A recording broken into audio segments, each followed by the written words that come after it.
Je suis actuellement sur le site de Sciences Po Paris qui, on va pas se mentir, est assez mal fait. Et pour trouver des informations sur les admissions, eh bien, il faut aller sur admissions et bourses, collège universitaire. Et ensuite, eh bien, vous avez des détails qu'on va décrypter ensemble. Avant ça, j'aimerais vous dire que nous sommes le seul institut spécialisé sur Sciences Po et vous pouvez nous suivre pour préparer les admissions sur l'ensemble de nos réseaux sociaux.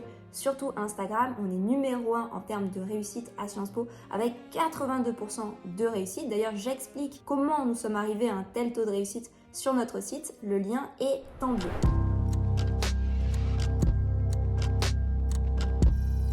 Et maintenant, concentrons-nous sur les admissions pour comprendre un petit peu les codes qui peuvent être un petit peu implicites. Donc, 4 épreuves pour réussir. Il faut savoir que Sciences Po parle d'épreuves, mais ce ne sont pas des épreuves comme celles du baccalauréat. Ce sont plutôt des étapes à valider. Quelles sont les qualités que nous recherchons ? Tous les candidats sont évalués en fonction des mêmes attentes d'excellence académique et en fonction des programmes auxquels ils postulent.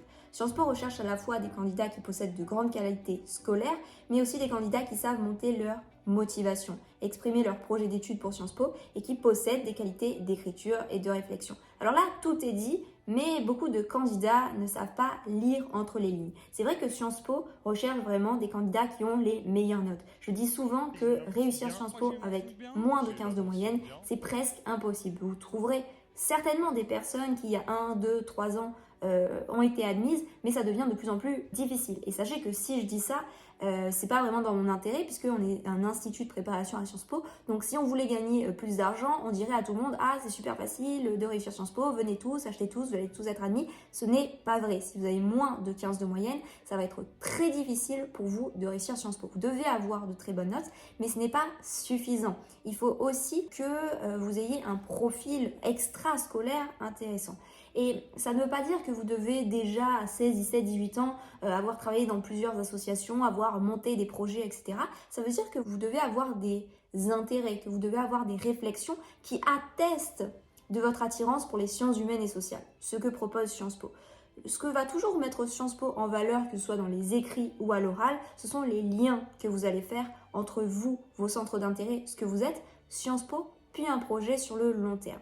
L'exemple que je prends très souvent, c'est l'exemple d'un candidat qui s'est formé avec nous et ce candidat, il avait un coach, il avait mon numéro aussi pour échanger et il n'était dans aucune association, il ne faisait pas de sport. Par contre, il avait été délégué. Je suis pour la légalisation du mâchage de chewing-gum en classe. Ouais. Ce qui n'est pas très original, hein. Il y a beaucoup d'élèves qui veulent faire Sciences Po qui ont été délégués 1 an, 2 ans, 3 ans, c'est pas incroyable, mais c'est vraiment ce qu'on va en faire de cet argument qui va être intéressant. C'est-à-dire qu'il a défendu l'idée dans ses écrits avec son coach que ce qu'il aimait dans son rôle de délégué, c'est d'être l'intermédiaire entre ses camarades et les professeurs. Et ce qu'il aimerait plus tard, même s'il se laisse plusieurs portes ouvertes, c'est exercer le métier d'avocat car il est intéressé par le droit. Et ce qu'il aimerait dans cette profession, c'est être l'intermédiaire entre ses clients et la justice, comme il était l'intermédiaire dans son rôle de délégué. Et pour ça, eh bien, Sciences Po paraît l'école par excellence, puisque contrairement à une fac de droit, il pourrait rencontrer et écouter surtout des intervenants comme Éric Dupond-Moretti, alors que dans des universités en droit, il y a moins d'interventions qu'à Sciences Po. Il aime également beaucoup le débat et ça lui paraît vraiment quelque chose d'important pour développer son projet autour du droit. Et Sciences Po, en termes de pédagogie, propose plus de débats qu'une fac de droit. Il va aussi citer des associations à Sciences Po comme Sciences Polémiques pour développer son éloquence. Il va citer des cours précis, des professeurs précis à Sciences Po. Et donc, il va faire toute sa lettre sur son potentiel attrait pour le droit tout en se laissant des portes ouvertes. Et donc, vous voyez que juste avec un élément, on peut convaincre le jury qu'on est un bon élément pour Sciences Po. C'est exactement ce qui est dit sur le site, puisque ils disent possèdent de grandes qualités scolaires, mais aussi des candidats qui savent montrer leur motivation, exprimer leur projet d'études pour Sciences Po, qui possèdent des qualités d'écriture et de réflexion. Les qualités d'écriture et de réflexion, ce sera plutôt sur les écrits d'imagination quand on vous demande un budget est alloué à votre commune, comment est-ce que vous l'investissez ? Tiens, vous devez faire un synopsis sur un synopsis d'un documentaire sur un enjeu. Et donc là, Sciences Po va regarder comment vous traitez les enjeux contemporains.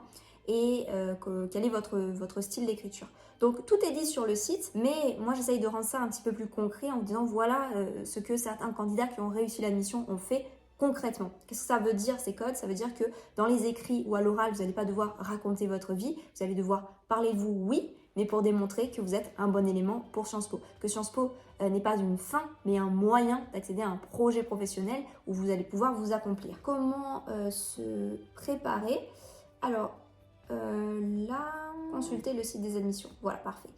Et ce qui va nous intéresser, ce sont les attendus. Ce qui va nous intéresser, c'est ce petit schéma qui parle du coup des épreuves, qui ne sont pas vraiment des épreuves, mais des étapes. La première note sur 20, ça va être les notes que vous avez obtenues aux épreuves du bac, c'est-à-dire les épreuves du bac de français, mais aussi vos épreuves de spécialité que vous avez passées en mars, ou que vous allez passer si vous regardez cette vidéo en étant en seconde ou en première.